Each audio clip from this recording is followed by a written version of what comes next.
बाप और उस्ताद सब हैं खुदा की रहमत है। रोक टोक इनकी हक में तुम्हारे नेमत।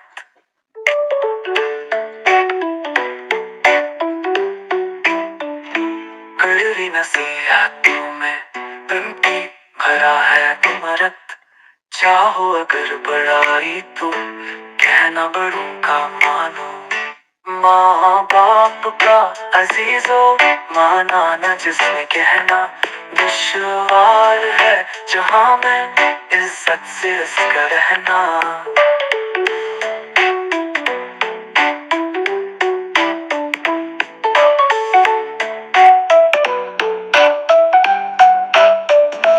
डर है पड़े ना सदमा जिल्लत का इसका सहना। चाहो अगर बड़ाई तो कहना बड़ों का मानो। तुमको खबर नहीं कुछ अपने भले बड़े की।